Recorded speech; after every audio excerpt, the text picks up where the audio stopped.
Welcome, future noble ones. This is an audio journal of the young men who will not accept the decline of Western civilization. Today's voices are the rolling baritone of William Gibson and the gravelly bass of Micah Sheldon. You are invited to join us on our quest for the noble spirit through the path of virtue and valor.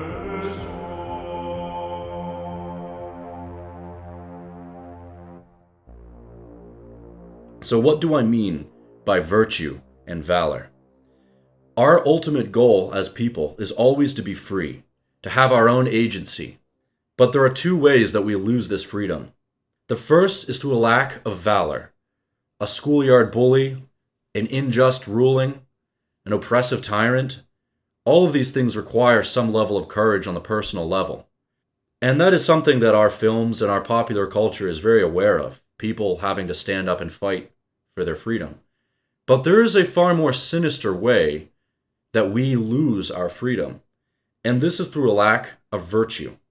We are not oppressed by enemies from without, but we are tempted and seduced by our passions from within. Really basic example. If I, in this pursuit of pleasure, begin doing cocaine and become addicted to drugs, I lose my personal freedom. I become an addict. Same can go for pornography or alcohol or any other vice you can think of.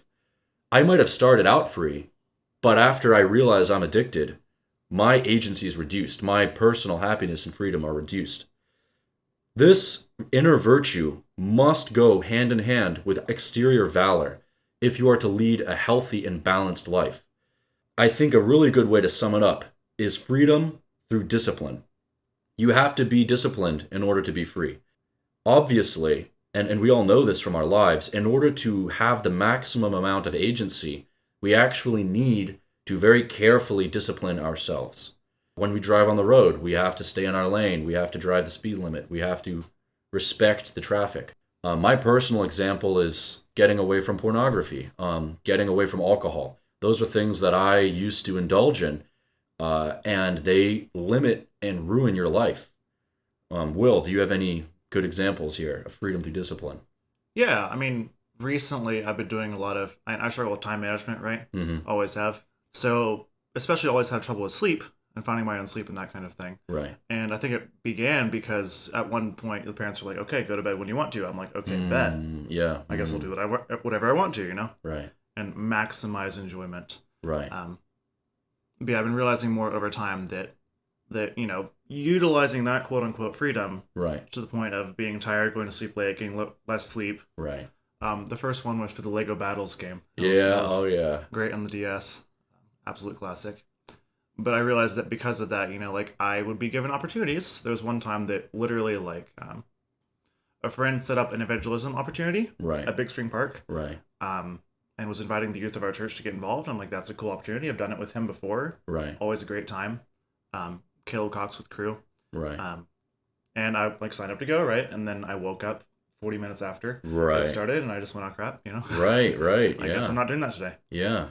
So I have the freedom to do whatever I want, but if I'm disciplined about it, then I'll actually have the freedom to do what I want. That's not so immediately rewarding. Yeah. So if I'm disciplined with my time, disciplined with my actions, I can actually wake up when I want to. And I can actually invest in what I want to. Right. Because I don't know. Like when you overinvest in your freedoms of desires, right, and you build these habits, right, stuff is as big as alcohol or as small as just a gaming habit, right. As great as that is, and as relaxing as that can be, you're also stuck doing that thing. Yes. And if you don't have the choice to not do it, right, if you can't be okay without it, right, that's an addiction. You're not free. And you're not free. Yeah. And so I want people to be free. Right. To invest in what matters and to live life intentionally. Right. And I think for me, the path forward for that is to be aware of your investments, but also to practice discipline. Absolutely. I do not remember the Christian writer who coined this term. I want to say it was John Piper who coined the term Christian hedonism. Yep. You probably know more than me because I didn't read the book. But he is explaining that if you actually are hedonistic in the true sense of the word, if you actually care about your personal happiness and pleasure, you will lead a moral life. You will not just be a slave to whatever passions grab you at that moment. Yeah. And yeah, I mean, I love to drink alcohol, but I know that if I get absolutely smashed, I'm going to be miserable for the next day. A great example, like you were talking about time management. If I stay up late playing video games, I can't enjoy a good early morning, hike or going to the gym or hanging Yeah. out. I remember one time when I was about 20 or 21 and I stayed up really late watching pornography, right? And I wake up late the next day for work and I'm missing money. I lose money because I'm not coming into work on time. Hmm. And I was lucky I didn't get fired. Hmm.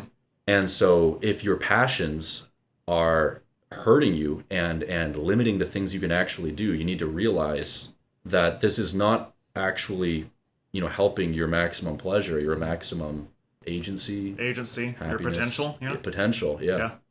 Yeah. Yeah. Now I want to talk about why this is so important. And I want to talk about the noble spirit.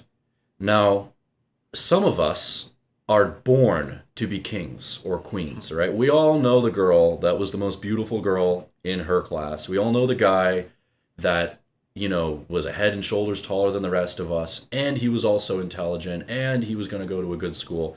We all know the people that, whether they won the genetic lottery, whether they just had the right choices in life, they were at the top of our game. I'm not reaching out to those people. This podcast is not for the gigachads with their passive income that are on boats right now. This podcast is for the men like me, and I hope I'm not offending you, Will, by Yeah. adding you No, to me this too. That's category, okay. who we feel somewhat disappointed with how life is turning out. I'm 27 years old. I'm going to be pushing 30, and I still haven't bought property. I still haven't gotten married. I still haven't found the job that I enjoy or the financial freedom that I desire.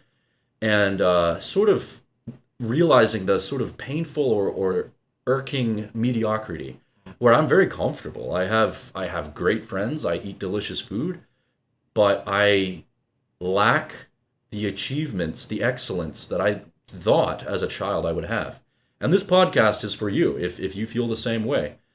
One reason why it's an audio format is I want you to listen to this when you're working a long job, like driving a truck or a forklift or stacking boxes in the back, This is for people who are frustrated with how they feel mediocre and don't know what to do about it. And I want to encourage you that no matter where you are in life, whether you are a short king or a tall skinny guy that can't put on weight, whatever card you got played in life, if you feel like that your goals are unattainable, I want to challenge that. Yeah. I want to challenge that you can, in your spirit, overcome mountains. Your ancestors, they fought wars against hordes of barbarians. They fought tigers and wolves and woolly mammoths. They survived plagues and long winters and storms on the high seas. And they did it by reaching in within themselves and tapping into their noble spirit, becoming noble. Um, and what does it mean to be noble? It means to be above average in whatever you care about. Being the leader. You might have heard people say to be the leader of your field. But what that simply means is you're the one other people look up to. Some of the people I look up to in life are much shorter than me. It's not about your physical attributes or your genetic lot in life. It's about finding that spirit within you, the choice to be above average. And not out of narcissism, Right. not out of selfishness, but for other people. And this is what makes you noble. What makes you noble is that you are willing to put in the extra hour to go the extra mile for the least of them, for For the sake of another. amen, for your friends, for your little sister, for the coworker that's struggling. And I believe anyone in the world can have the noble spirit, and that everyone, even someone in a wheelchair, even someone that has health issues, there's something that you want to improve at that's bothering you, and you can improve at. And this is what this podcast is about. Will, do you have any thoughts on that? I think you're absolutely right. You know, I was reading a book recently, Brandon Sanderson, Mistborn. Yeah, A great series, very Yeah. nuanced, right? Right. Not necessarily intellect Christian, so with your own discretion. Right. But the second book is a lot about Ellen's journey. Yeah. He finds himself the leader of a great people, Right. and he doesn't really know how to lead. Right. He's more of an ideologian. than actually a right. leader. Yeah. And so it's a lot about his journey to actually lead properly. Right. Which I resonated with a lot. I ran across that while I was kind of struggling as a manager of an escape rooms place. And I just really felt like that was timely. That was a book that I wanted to read earlier, but I just kept putting off because it wasn't the right time. Right. Sometimes that's procrastination, and sometimes that's the will of God. Yeah. You know? Yeah. And I found that, and I learned a lot about how a good leader Right. leads from the front, Right. and a good leader takes the shortest end of the stick. Right. And he will risk himself first. Right. And he will not ask anything of anyone that he is not willing to first do. Right. A good leader, makes sacrifices. It's not I think there can be a kind of vanity. Yeah. And self-sacrifice gore. Yeah. kind of pity party. It's oh no, it's okay. I deserve everything because Right. I've given up everything. It's Right. no, it's not about that. It's a choice. Right. It's not an obligation. But as a leader, you choose for the sake of those around you in love Right. to take the short end of the stick, to make sacrifices, and to do it for their sake. Really. Right. Right. And so I feel whether it's about literal leadership and management or in projects, whatever it is, or whether it's about leading through example, Yeah. as a father or just a good brother, anything like that. Yeah. I think in order to lead effectively, I've heard it said in John Maxwell's I forget the name of the book, that's crazy, but the idea is that in order to effectively lead others, you need to first be able to lead yourself. Yeah. Yeah. You need to be able to find vision, be able to take control of your demons, Right. and get your mental life in check and your emotional life in check, and get your humility before the Lord in check, Right. and then maybe you can lead others once Right. you've found order Right. in your internal world. Yeah. So that's what I'm invested in here, Right. is helping people find their agency, helping the people make sense of their internal world. Right. Not just so they can be, like Micah said so well, giga chats, Right. but so that people can effectively take care of other people. Yeah. That's great. Yeah. I think that everybody more or less has this experience where there's some area of your life that you're frustrated or you're concerned that it's not being handled properly, right? Maybe it's at work, maybe it's in your friend group, maybe it's at school in your group project or on your sports team or wherever, but you suddenly have this weird realization that nobody else is worried about this. That they're all just happy, not happy, they're miserable, but they're not motivated to change it. And suddenly you realize, I got to step up. And then you say, hey guys, I'm going to lead the project. Let's meet and let's plan out what we're going to do. Or at work, you say, hey guys, we need to talk about how we're handling, this process. Or maybe you just stay an extra hour and you just fix it and clean it up that night, But I think everybody in some area of your life, you have this realization. Maybe in your family, maybe you're the one that notices the kitchen's always messy and you're the one that's always going in and doing the dishes. But there's some area of your life where you are the leader. And this is true about men, women, children, old. I've seen it. Everybody has a talent. There's something they care about more than other people. And it's good for everybody that they care about it and that they put their energy into that. If you care about having a clean house, it's good for everybody in your house that you clean it, Even better is if you make them clean it. But, and I'm sure that's true about work and any kind of job, any kind of friend group. Right. And I think one of the best parts about having a strong set of ideals and embracing that well is that's contagious. Yes. Right. And I found out from, from Becca, right, who I've been dating for 3 years, who does have a very clean streak, right, and who does care about that a lot, that does matter. Yeah. And that it's good to care about that and do something about that. Right. So as much as, it's for her own benefit and the house's benefit, etc., for her to take initiative and clean the kitchen, etc. Right. It's also contagious. And right. kind of despite myself, I find myself caring a little more. Yeah. And growing up, my dad would always have a strong belief that, when it was day, the blind should be open. Right. And when it was night, the blind should be closed. And I'd always ask, why, Dad? And he would go, is it light outside? And I say, yes. He says, then open the blinds. Right. He didn't really explain it super well, but he cared. Right. And now, despite myself, I never meant to learn it, I care. Right. It rubs off. It rubs off, right? And I think we all have blessings and giftings. Right. For things that matter. Right. And we highly value certain things, and there's a lot of good values to have. Right. We're not all gifted with all those values. Right. But I think this is part of how we bless each other. Right. Is to care highly about what we care about that is right to care about. Yeah. To do something about it. Right. And then to help each other be more grounded people. Right. Balanced people. Right. Because I care about what I was born to care about, and Becca's teaching me to care about order. Right. And Dad's teaching me to care about order and habit and the value of vitamin D, Right. Yeah, that's a big one. So Yeah. And don't underestimate how you can improve the situations, the areas that you're in, simply by doing the best job that you can and rubbing off on other people. That's the noble spirit. This is what this path of virtue and valor, this podcast is Mm-hmm. about. It's about finding within yourself the things that you're good at, that you care about, and ways that you can improve your life that, of course, then improves other people's lives. Um, so, where do we do this? I think that we start by improving, as Will said earlier, our physical and spiritual, that interior life, right? We don't just go into work and start cussing everybody out and telling them how they need to step up. Yeah. We step up. And then when we're coming in 30 minutes early and we've got everything organized and we're getting everything clean, when our house is clean, people start to notice. And also, when you, as the manager, respectfully tell them, hey, Haas, you've got to start stepping up, they have to comply. They have to respect that because they see that you're doing it, that they're relying on you. Or it'll at least be easier to respect that and comply. Absolutely. Because yeah. you have led by example. Right. And so it starts within. It starts with your own body and your own mind, your own time management, and so on. Now, something that motivated me to start this podcast is I've noticed that the physical and spiritual world are combined. So that is why we talk about valor, a physical attribute, and virtue, spiritual attributes. They're combined. Try to see them like two halves of the yin and the yang. They flow into each other. A great example is that there are lots of physical actions that impact you spiritually. So a great lie of the devil and the evil in this world is that they try to tell you that there is no spiritual consequence for physical actions. Right. Do whatever you want. It doesn't matter. Right. Sex is just an action. Masturbation doesn't hurt anyone. It's your body. You can put whatever things you want into it. So on and so forth, right?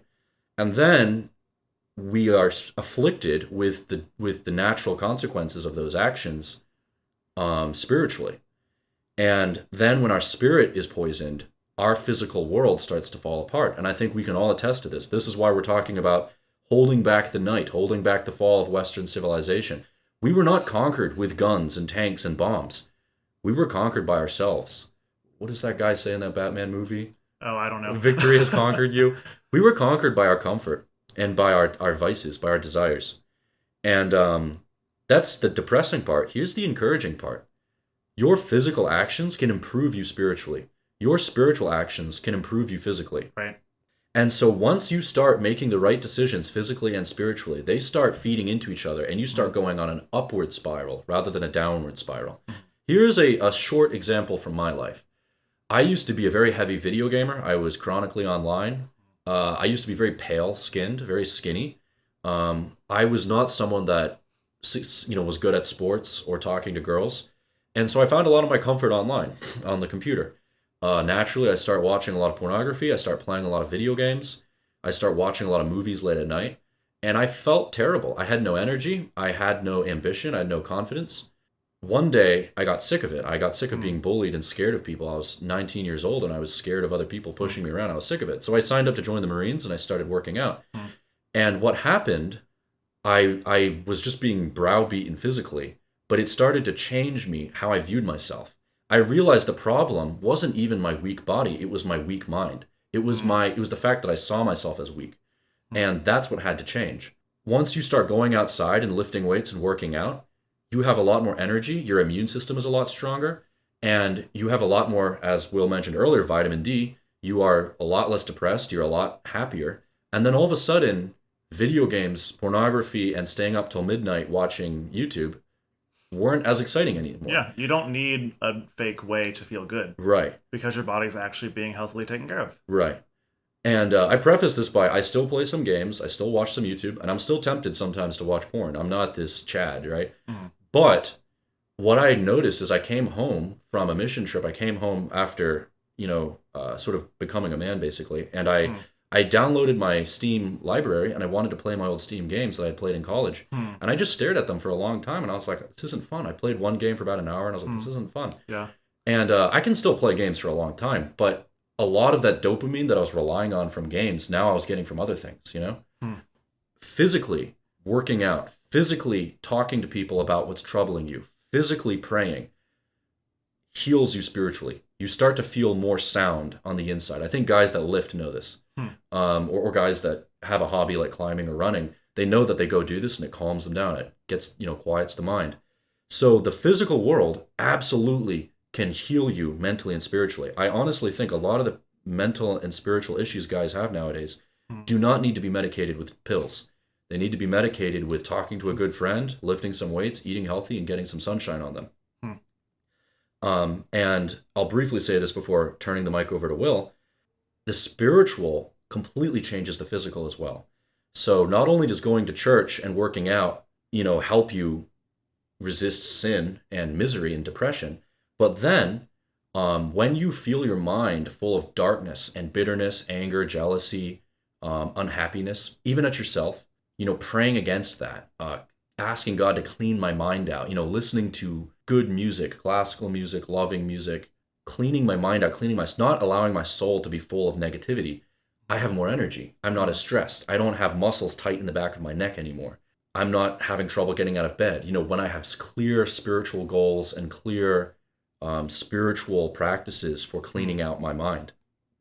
So all of a sudden I'm feeling more energetic, and that leads into working out at the gym, which leads into feeling better. And that's what I'm talking about. It's an upward spiral. Will, do you have any examples of sort of the intertwining of physical and spiritual? Yeah, I think I have three small examples of different ways this can work, right? Yeah. So I think you mentioned a lot very well of like the very practical, literal, like working out is good for your brain. Serotonin is real on a chemical level, and like the sun is amazing for the body. We're just big plants, man. Yeah. And all this stuff. I love that, and I want to add some nuance to that, right? Yeah. So other ways that the physical can bless the spiritual. So Micah mentioned, I love rock climbing. It's a great exercise. Yeah. I was told once at Chick-fil-A, like, hey, do you rock climb? And I said, no. They said, you should. Yeah. And I said, oh, yeah. They said, you're just lanky enough. You have the right build. So I tried it, and after a long time in the gym, I would do some outdoor climbing. Oh, yeah. There's nothing like climbing real rocks. Yeah. Right? Because in the gym, it's fun. It's more interesting to me than like lifting weights. Right. Climbing, putting my hands in colorful holds, going up on a wall, there's a sense of progress that you just feel. Yeah. Right? So I enjoyed that. Right. But it still doesn't beat going to a real rock and conquering the rock and going up. And I'll never forget the first time I had an outdoor experience. Right. It was like the last climb of the evening because it was twilight. Yeah. We were running out of light. And it was a hard climb. It took a long time. I had to rest a lot. Bigger than an artificial wall, it turns out. Right. Gritty holds, right? You can't always tell where you're going. Right. I hit the top and I crested it. Yeah. And I could see the sun setting that is over awesome. a valley full of trees. Right. Right. And I realized something there. Yeah. That like when I climbed to the top of a wall, right, you're supposed to see the sunset. Yeah. Like it was an experience that was made for both. And and I love rock climbing gyms. That's great. It's healthy. Right. But like just seeing that right was really important to me. You got to taste. You got to taste it, right? Yeah. And that breath of fresh air. Yeah, literally. And my soul was real, and it was encouraging, and it was like it was completing in a way, and that taught me lessons. Right. Spiritually, just like to push through hard things, and that I had to trust my body. Right. I had to trust my belayer, I had to trust the rope in order to go up the wall. Right. And it made me think about my faith. Right. And so the lessons we can learn through these physical practices. Right. Another brief example is that at one point I heard there was a writing practice. Right. Where the first few pages of writing you do are probably going to be garbage. Right. If you're trying to make it an exercise, a hobby. So just write a few pages before you do anything else. So the idea was every morning, every day, write 750 words to get it out of your system. Yeah. And they say just do stream of consciousness. Yeah. And when I did that, I got a lot off my brain. Yeah. And it really helped organize my thoughts. Right. Right. And when I did that physical practice of just writing the stuff down and making sense of my brain, turning the mental into physical in a way, it put order in there. Yes. Which blessed every part of my brain and my heart. Right. Really a lot of my heart, right? Not just spiritual. That's a different kind of physical affecting spiritual. Right. And then lastly, I've just found that when I most often pray and bring stuff before the Lord in humility, right? And bring stuff to him, that is when I feel the most safe. Yeah. And that is when I feel the most like something is going to be taken care of. Right. And that sense of outside in peace means a lot. And it's not that happens whenever you pray, right? Right. It's not about chasing that sense of peace like a different drug, but it's about the discipline of spiritual health. Yeah. And it's about putting yourself second to something greater. Right. Because the world is too big for us. Yeah. It is too bad. We can't handle it. Right. But there is one place where that is good news. Yeah. Where we are lesser than a great thing. Right. A great good thing. Right. So that just really puts things into perspective. And that's more practical in my life. Yeah, can confirm. When you are stressed or feeling overwhelmed, journaling, physically journaling with a pen, makes you feel better. I still don't know the science of why that is, but it just is. Physical actions can actually calm and order your mind. Yeah. One of my self-care routines, if I'm ever feeling really discouraged and overwhelmed, I'll go to like a quiet restaurant, order a nice meal, and I'll journal. And I don't know why, but that just cleans my mind out. Yeah, flushes it. Yeah. Nice. Going back to your comment about when you climbed the real boulder, when you climbed the real cliff. Yeah. And you got a taste of the real thing. What I really want to stress is that you cannot trick your soul. You cannot trick your body. There are so many artificial substitutes nowadays in this fallen and really low effort, trashy world that we live in. And video games are fun, but they are a substitute for real valor. Right. Porn is a substitute for real love. What are some other great examples? I mean, like, there's a lot of social games people play. It's a substitute for, like, real meaning connection. Yeah, like, oh yeah, because they see me this way because I have this many followers. Right. That means I matter to people. Amen. Social media. It doesn't. It's like talking to people and making a difference in their lives and connecting and sharing things. That's what makes you matter to people. Yeah, that's great. It's social not just media numbers. Is no substitute for real friendship. When you start to go out and do the things physically, you get such a great feeling from your body and your soul. You realize you can't go back to the artificial. And that's the value of first climbing in the gym, and then finally, once you were ready, like he didn't just go out into a boulder all alone with no friends and die. Gosh. Right, there was a process. But once he made that real accomplishment of standing on that cliff, watching the sunset, that tasted like nothing else in the world, And that was real. Yeah. When I was a kid, during the golden age of video games, like 2009 or so, I remember seeing a meme. It was like a proto-meme. It was a picture of Link on a horse, and it said, "In exchange for one life, I have chosen to live many." And whoever made it thought it was really cool to think about, like, oh, as a video gamer, I'm living all these cool lives. I'll tell you, man, none of that holds a candle to real adventure, real accomplishment of any kind. I mean, I'm sure, Will, if you had to keep one memory, the standing on the cliff with the wind in your face was better than all the first place chicken dinner winner stuff that you got in a video game. And what I most enjoyed from those video games was usually like memories of relationship. It was the quality time with my family. It was the connecting with my brother. The real world stuff. And sometimes there would be real things I find through it. And that's real, like we can make content that reflects life and it's beautiful. Right. But it's not a substitute. Amen. For real experiences and real people. Right. Hey, and like I said at the beginning of this podcast, I'm single. I don't have a wife. So who am I telling, about substitutes for love and relationship? Those things are hard. I've discovered it's hard to get a girlfriend these days. It's even harder to find one that's worth marrying and having a family. But to give up and just to accept substitutes is no way to live. Yeah. Hard things, like how Will first climbed in the gym and then finally the boulder, it was hard, but it was worth it. And that's how the real world is structured to be. You ready to move on to the next part? Oh, yeah. So this last bit is we're talking about how to apply these. First, Will is going to talk about a list of spiritual inner qualities that result in the noble spirit, result in improvement. And then I'm going to talk about how I personally translate those into physical actions. So, Will, here's the list that you wrote earlier. Thank you for the first one. So I have a list of 4 items. The first one I have, the first virtue to me, is love. Love. This is really big for my faith. I'm pulling up my phone. I'm trying to find where in Corinthians it talks about this, because love is really important and it kind of binds all things and puts everything in perspective. Because a lot of things we can do, we can say that could be good or could be bad. And as it turns out, without love as a grounding rod, it just doesn't mean anything. Right. Which makes a lot of sense, right? We know from our faith that everything he did was for love. Right? His great sacrifice, his great patience, his long-standing patience with Israel to keep pulling them under his wing and forgiving them. Like, it was all for the sake of love. Yeah. And it's all been a long game, right? Yeah. And it's just such a good grounding rod. And I find that, pursuing something else first can easily get twisted. Yeah. And it could not, right? To try to just be kind. Right. Can be good, but it can also have me be dishonest. And it can also have me like not help another man grow. Yeah. Or just pursuing patience can be good, but it can also stagnate. Right. And like just pursuing self-control is good, but it can also lead to self-condemnation. And there's a risk for all this, and there's a risk to just pursuing love. But Right.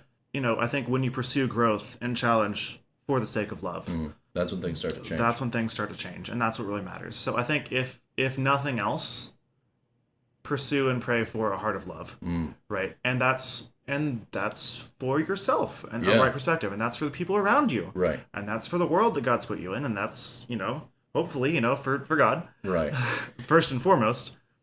Yeah. But it's love. Love. Yeah. Like, to me, and this is, he kind of basically said it, but love translates to discipline. If you don't have love for whatever it is that you're doing, you're going to burn out. If you're trying to be someone's friend, but you don't love them, you're going to eventually lose your temper at them. If you don't love yourself, you're eventually going to give up on your diet or your workout plan. If you don't love a career or whatever it is that you're doing, you're eventually going to get bored with it. That love is what keeps you going. I think not only is it love for yourself or for the thing that you're doing, but it also translates into the love for your children, for your friends, for your future family, for your little siblings, for that guy at work that's struggling. That's why you put in the extra time. That's why you put in the extra hour to go the extra mile for those other people. Love really is the fuel and the true core of everything inside the noble spirit and everything on the path of virtue and valor. Facts. Yeah.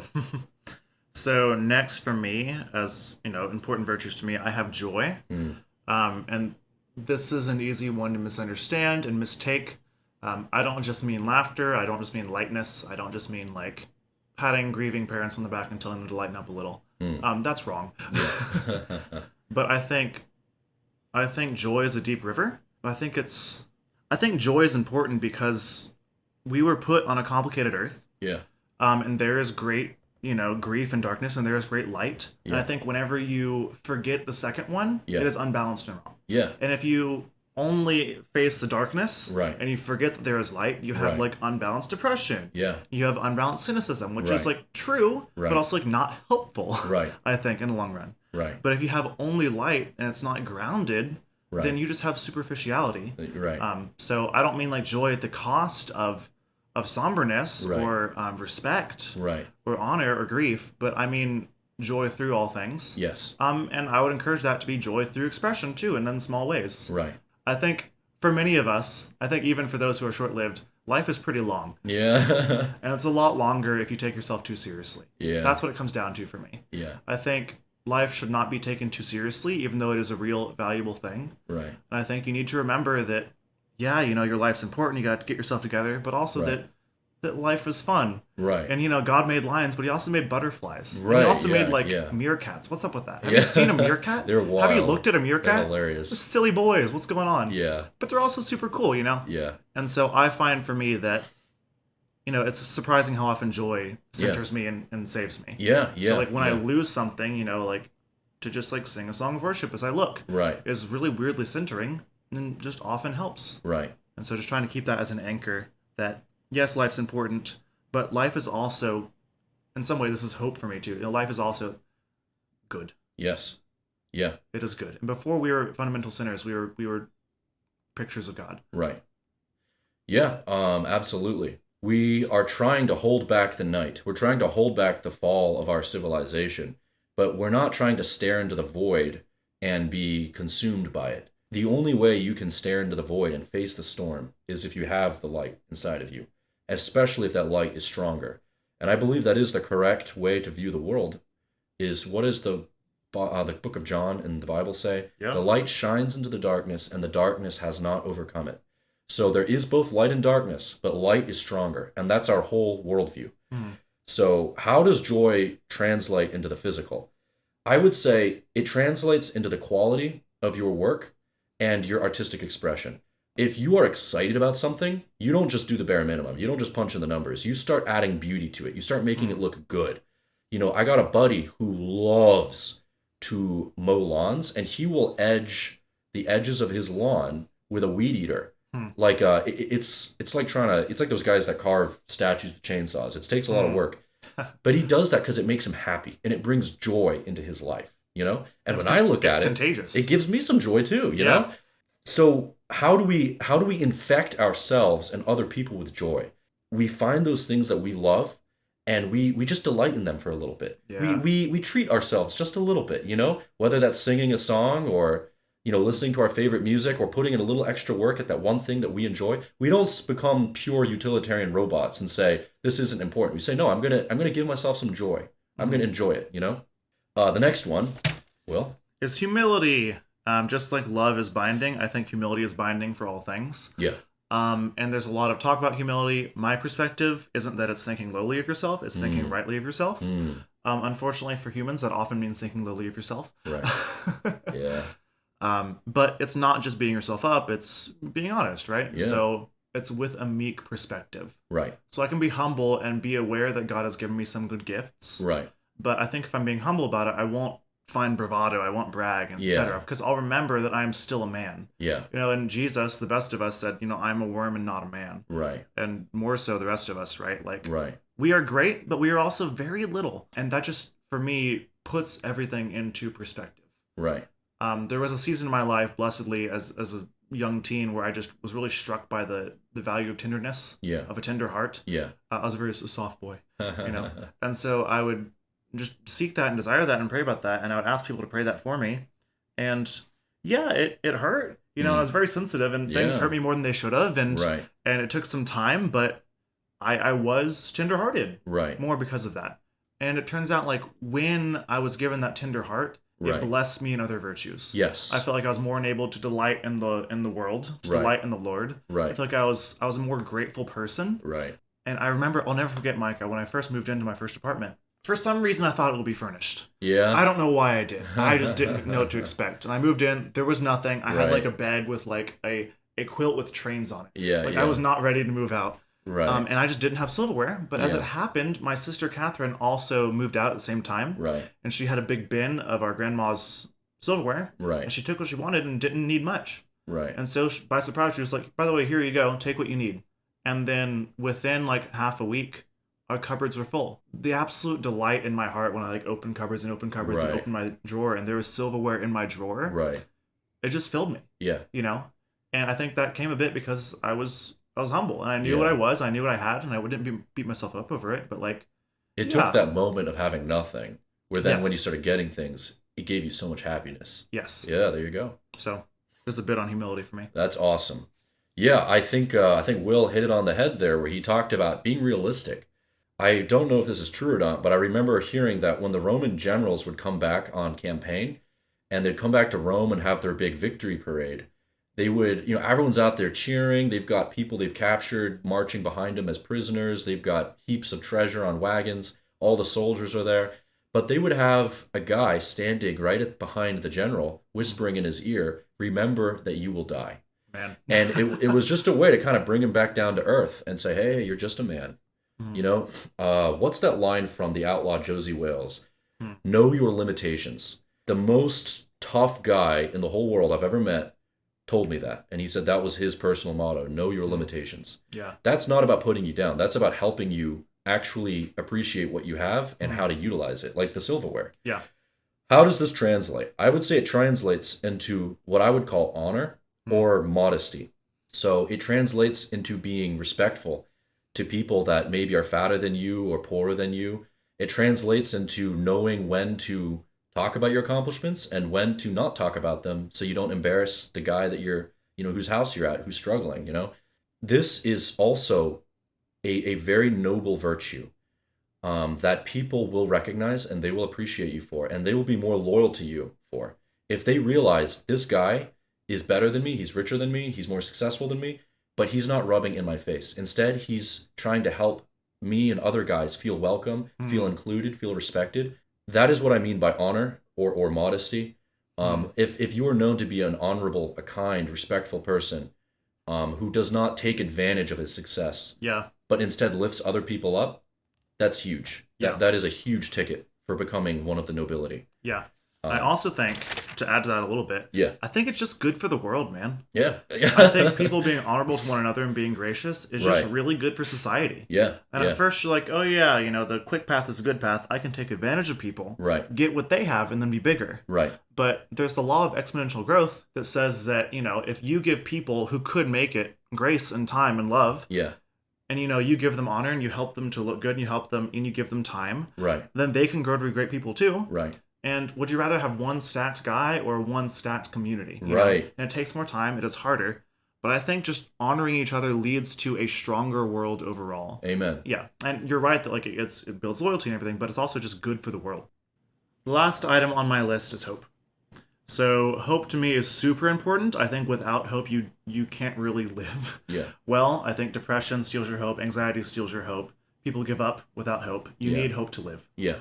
I think people need to be creative. Yeah. So they can see the way in which this could go well. Right. So the story I have on this is a strategy for winning games. Yeah. I play a lot of card games, card battlers, specifically like Hearthstone. And those games can be super frustrating because if you don't draw the right card, you can just lose. You can do everything right, but you draw the wrong card, they draw the good card, and you just hecking lose. Right. The community is super toxic about it because it's easy to get mad. It's frustrating. But, there's one guy who shared this perspective with me, this idea of look for the one world in which you win. It's a very Doctor Strange idea from Infinity War. It's like, okay, this sucks, but there's one reality in which we win. Right. So let's look for that one reality. Right. It really gives you the oomph to at least try. Right. And so what I mean by this is, say in this game, you're not going to win. It's impossible. The board's full, etc. Right. Unless you draw this one card. Right. So the only thing you should do in that scenario is do everything you can so that if you draw that card, you actually win. Yes. Optimize so that in the one reality things go right. Right. You can actualize on it. You're ready to win. Something you said is that define luck for me. Luck is opportunity meeting preparedness. Luck is opportunity meeting preparedness. So if you want to be able to seize on opportunities, be prepared so that when they show up, you can actually work with them. Right.